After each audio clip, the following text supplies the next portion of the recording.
When I was 18, I fell in love with someone who wasn't supposed to be the one. He wasn't someone I could ever have, or even should have, been in love with. He was my father's friend, someone I had known all my life. But at 18, I found myself unexpectedly drawn to him. His name was Jack, and he was everything I thought I wasn't supposed to want. And yet I did. It wasn't the kind of love that burned with passion or swept me off my feet. It was quieter, more insidious. It crept up on me when I wasn't looking, when I didn't want it to. Jack was always around our house, always the steady, reliable friend who would come over for dinner, help my dad with repairs, and share stories of his younger days. I never thought of him as anything more than that. Until one day, when I turned 18 and noticed something different about the way he looked at me. I remember the moment so clearly. It was a Sunday afternoon, and my parents had invited Jack over for dinner, as they often did. I had just returned from high school, and as always, I was ready to spend the evening with my family. But this time, as I entered the living room, I saw Jack in a different light. He was sitting on the couch, talking with my dad, but when he looked up and smiled at me, it felt different. The warmth in his eyes wasn't just friendly. It was something more, something deeper. I had always admired Jack. He was kind, funny, and intelligent. He had this way of making everyone feel at ease, but it wasn't until that moment that I saw him as someone more than just my father's friend. I tried to ignore the flutter in my chest, telling myself that I was being ridiculous. He was older than me, and he was married. He had children. He was a part of my father's world, and there was no way that he would ever see me as anything more than his friend's daughter. But the more I saw him, the more those feelings grew. Jack became a constant presence in my life, and as the months went by, I found myself looking forward to those moments when he would visit. It wasn't just his looks or his charm that attracted me. It was the way he made me feel, seen, heard, and valued. In a world where I was still figuring out who I was, Jack made me feel like I mattered.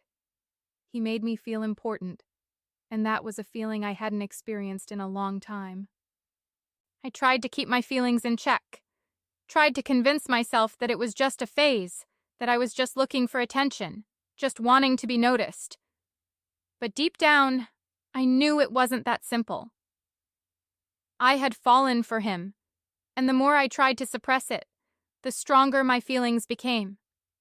It wasn't until one evening when I was 19 that I finally acknowledged the truth.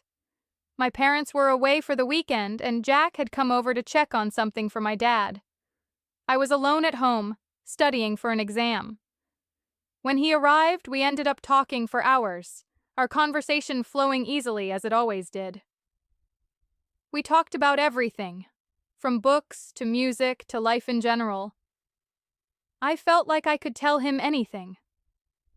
But when the conversation shifted and he began asking about my plans for the future, something changed. He looked at me with a seriousness that caught me off guard. "You're growing up so fast, Lily," he said softly, his voice filled with an emotion I couldn't place. "I remember when you were just a little girl running around here. And now, here you are, getting ready to take on the world." His words hung in the air between us, and I couldn't help but notice the tenderness in his eyes. It wasn't just the way he was looking at me. It was the way he was talking to me. It felt personal, intimate, like he was seeing me in a way that was different from how anyone else saw me. For a brief moment, I wondered if he felt the same way I did. But then, as quickly as the thought came, I dismissed it. I couldn't allow myself to entertain the idea that someone like Jack could ever feel anything for me. But that night, I couldn't sleep. The realization that I was in love with him was impossible to ignore. I spent hours tossing and turning, trying to push the feelings away. I knew it was wrong. He was married. He was my father's friend. Nothing about this was right, but the feelings refused to go away. The more I tried to ignore them, the stronger they became. When I turned 20, things started to change. I finished my first year of college and began to focus more on my studies. But Jack was still a part of my life. We continued to have those deep, meaningful conversations, and I still found myself drawn to him in ways I couldn't control. Every time he visited, I felt the same flutter in my chest. I tried to keep my distance, tried to focus on my own life, but there was always this pull, this connection between us that I couldn't explain. It was when I was 22 that I finally realized how much my feelings for Jack had affected me. I had gone through relationships with other guys, tried to move on, but I couldn't. No one else compared to the way Jack made me feel. No one else made me feel the way he did. And yet, I knew I could never have him. I couldn't cross that line, couldn't make him a part of my world in the way I wanted. He was my father's friend, married with children. His life was already set. There was no place for me in it. One afternoon, I found myself at the bookstore, browsing through the shelves when I ran into Jack. We talked for a few minutes, as we always did, about books and life, but there was a heaviness in the air that day. I couldn't stop thinking about how I felt. How long could I keep pretending that I was okay with being just friends with him? I knew the answer. I couldn't. I had to let go of this dream, this fantasy I had created in my head, and accept that Jack would never be mine. I think I need some time away, I said, surprising myself with my own words. I'm going to take a break from everything, go home for a bit, clear my head. Jack looked at me with concern, his brow furrowed. Is everything okay?